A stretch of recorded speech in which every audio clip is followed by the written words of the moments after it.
this topic is about nuclear reactions. So what we're going to do is we're going to look at reactions that take place, but specifically within the nucleus. Okay, that causes the nucleus either to split apart or join together with another nucleus, and as a result come up with another completely different atom. Now, in chemistry, a lot of the time you talked about reactions that occurred, and usually you talked about reactions that occurred maybe among molecules, and you had like a double replacement reaction, right, or a single replacement, where the electrons are the things that usually change. Maybe you have some valence electrons that become shared, and you get a covalent bond. A lot of that stuff occurs outside of the nucleus. Okay, a lot of those reactions occur outside of the nucleus. We are specifically going to look at nuclear reactions. We're going to look at fission and fusion. We're going to talk about what's called a chain reaction, and then we're going to compare the two reactors, fission and fusion reactors. So first we're going to start with any nuclear reaction. And as I stated a moment ago, a nuclear reaction is something that changes the nucleus of the atom, specifically the nucleus itself. So look at this example. You've got, in this case, an alpha particle, helium-2,4 is an alpha particle, that bombards a nitrogen nucleus, and as a result, there's some sort of nuclear reaction. I won't tell you fission or fusion yet. There's some nuclear reaction, and you get fluorine, oxygen, and hydrogen. Three completely different elements. Okay, so we start with one thing, we have something completely different. So the nuclei have changed. So this is an example of a nuclear reaction. Okay, again, because the nuclei have changed. It turns out that in this case, just so in case you're wondering, the fluorine nucleus itself that it turns into originally is unstable, and then that breaks up into oxygen and hydrogen, which are stable isotopes. So there's like a two-part to this, right? You see this arrow, and these two turn into fluorine. And then fluorine is unstable in this form, so as a result, fluorine breaks down into oxygen and hydrogen. Okay? All right. Take a look specifically now at fission. So fission is the idea of a nucleus that splits into other nuclei. And it's not obvious, the word fission, there's no like mnemonic device here, but what I try to teach students, and we're going to see this in a moment, is that fusion is the opposite of this. So I recommend really remembering fusion, and then knowing fission is the opposite of that. Fusion is two nuclei combining together. And if you think about the word fusion, you think about like two cars getting into an accident. When the bumpers stick together, you would say they fuse together. The heat between the two cars causes them to melt together physically. Fusion is the joining of two different things. So physically and then atomically here. Fusion reactions are reactions that occur when two or more nuclei, fusion, is when they split. Here we're seeing in this slide specifically fission. Whereas the opposite of fusion, instead of joining together, the two or the single nuclei splits into two or more nuclei. Now, fission generally occurs with larger elements. Larger elements are usually unstable, so they want to break apart into smaller, more stable elements. So this is for heavy nuclei. Okay, this is for heavy nuclei. Usually we'd say atomic number greater than 58. Okay, greater than 58. That's a general breakoff point where you have fission versus fusion within elements. The other thing we want to consider is something that I want to ask you. So tell me, in chemistry, you learned about breaking bonds and bonds being formed. What happens when a bond is either broken or formed? Several things happen. I'm looking for one specific thing, but give me something that happens.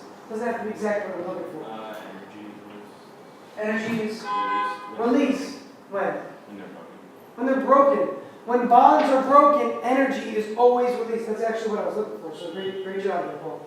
Okay. When bonds are broken, energy is released. Energy is released. That's called internal energy or latent energy or stored energy that's in the bonds. And the breaking of those bonds, energy itself is released. So here, when a fusion reaction occurs, energy is released. Okay, energy is released.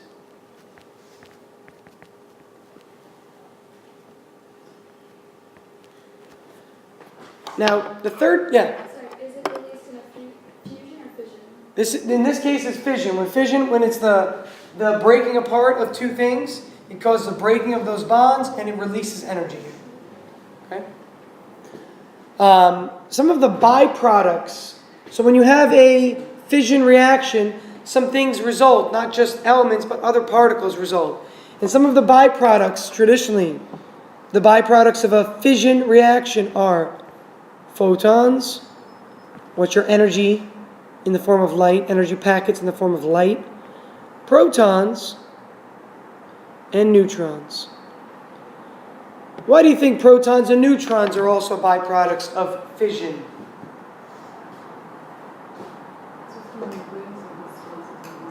Yeah, it's what's in the nucleus. And the nucleus is splitting apart, so there's a good chance some of those protons and neutrons might also get, sent off careening into space. Okay, so photons, light energy, and then protons and neutrons. Let's look at an example of fission. Let's write down the following reaction. So let's take a neutron and bombard a uranium nucleus with it. Uranium-235. Now, as a result, that becomes, for a quick moment, uranium-236, which is unstable. And if that is unstable, that then breaks up. And that breaks up into barium. This is barium 56-140.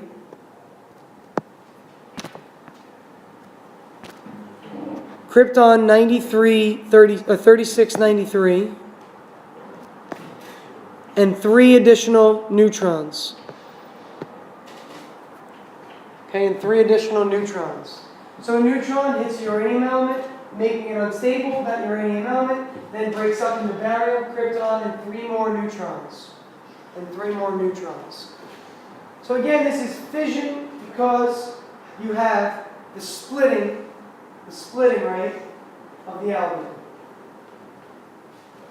Don't confuse this with fusion. Some students would confuse it with fusion because they would see, a neutron and uranium go together and form something else. So they think, fusion, because they form together. But fusion is 2 or more nuclei. A neutron does not have a nuclei. Okay, a neutron is simply a neutral particle. So with the breaking of the uranium element into barium and krypton and 3 neutrons, it shows us that there is fission. Okay, we're going to see an animation. I'm going to go through a little video with you at the end that shows the energy release and how much energy and such. But let's see how this idea right here is really what's called a chain reaction. This is a chain reaction. Anybody have any idea why you would consider this to be a chain reaction? It's not obvious. What started the reaction? What caused the reaction? U-235 by itself is not going to react. So what caused the reaction? Adding a neutron. Well, what's the byproduct of this reaction? 3 neutrons. If those 3 neutrons then hit another uranium element, so if you have a core, a piece like a core is like a cylinder of uranium, the other 3 neutrons would then react with other uranium elements, which would cause those to break up and further and further and further. So let's look at an image of that. Go to the next slide. This is what a chain reaction is, and I'm going to zoom in so you can see a little bit better. But this is physically what's happening here. If you take a look and you section off this area, this was the reaction we just talked about in the previous slide. Look at it. Make sense of it. A neutron hits uranium, making it unstable, splitting it into barium and krypton, with 3 neutrons as byproducts. Those neutrons hit other U-235 elements. One of those, look at the middle one please, one of those also happens to split into krypton and barium again, giving off neutrons as results.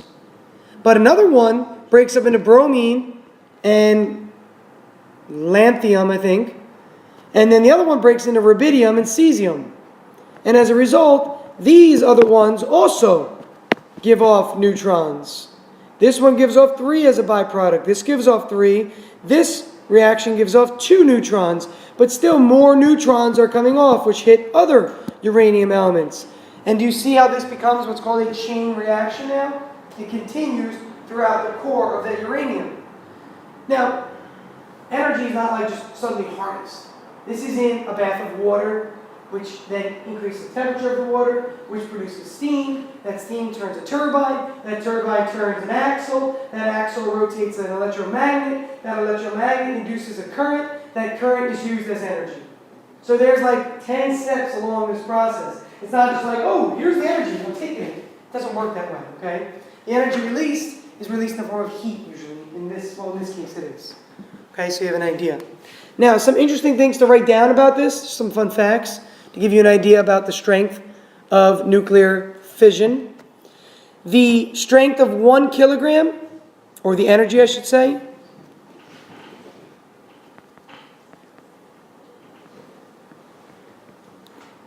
is equal to 20,000 tons of dynamite. 1 kilogram, literally 2 pounds, is equal to 20,000 tons. A ton itself is 2,000 pounds. So 20,000 times 2,000 pounds of TNT is the same energy as 2 pounds of U-235, which is kind of unbelievable to think about how much energy is stored in the breaking of the nucleus. Okay, in the breaking apart of a nucleus. Another fun fact, this was the principle behind the first nuclear bomb. It was uncontrolled fission. The first nuclear bomb was this reaction, but uncontrolled. In a nuclear fission plant, you control the reaction, you regulate it. If you don't regulate it, what happens? Chernobyl, 3 Mile Island, stuff like that happens, right? That's the whole concept of a nuclear meltdown, when the reaction is not controlled. A nuclear meltdown is the equivalent of like a nuclear bomb, really. Just not as much of a bang to it. But the radiation is still the same. Let's see. Yeah? So the nuclear radiation hypothetically would just continue, unless I'm sure there's some removal process, but if you left it just after they just left it, would it just continue to like run in a sense? Until it depletes. Yeah, until there's no uranium left. The core is depleted, and then it would stop. Yep. That's why things like the nuclear bomb, although it had direct devastation in the form of people dying and being literally vaporized, like burned alive, vaporized. You know, you're burned, it's so hot that your body doesn't even burn, it just vaporizes into the air. Besides that being a terrible outcome of the nuclear bomb, the radiation poisoning that occurred to the agriculture, to the livestock, to humans in that area was catastrophic. There were animals, and there still are animals, years and years later that have mutations. There are plants with physical genetic mutations as a result of this radiation exposure. Okay, so this is not like a small deal. There's a lot more to it, not just direct devastation, but long-term effects of nuclear bombs. Okay, let's talk about fusion now for a little while.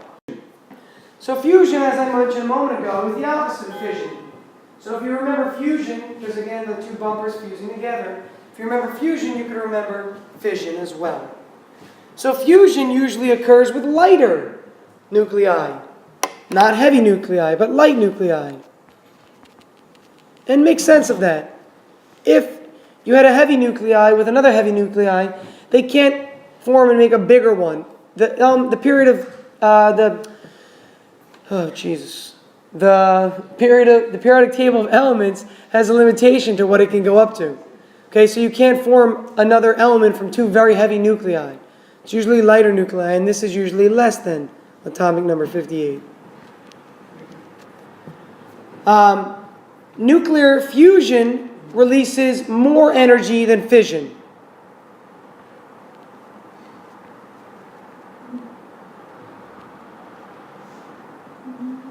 Okay, more energy than fission. The byproducts of nuclear fusion are things like gamma radiation,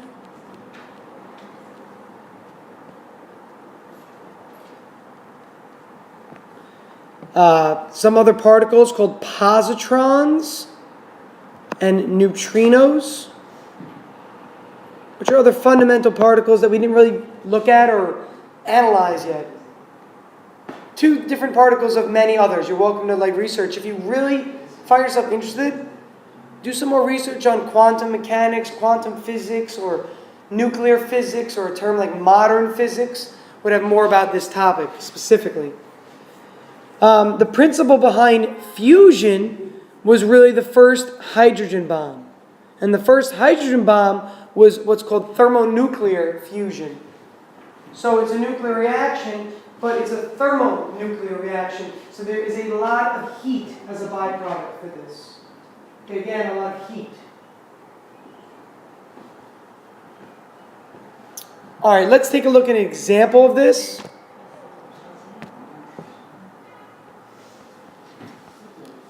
So you take helium. Okay, 2 helium atoms, merge them together, resulting in a different isotope of helium, but also some byproducts. Okay, some hydrogen nuclei. Now, this is taking 2 things, merging them to make a larger third. These are just byproducts over here. This is not fission where it's breaking up. These 2 are fusing together, giving you this, and these are some byproducts afterward. In the video I'm going to show you in a little while, the narrator talks about the sun. This is what's happening in the sun. Okay, there's nuclear fusion is occurring literally every second. It's like a nuclear bomb going off on the surface of the sun.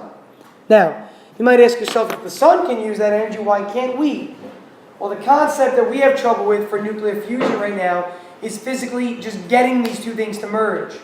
The electromagnetic force that repels them is so strong that it's difficult to get these things to actually come together. On the sun, though, the temperature is so high it acts as a catalyst, which causes these reactions to occur much easier. Okay, so let's look specifically now at fusion reactors.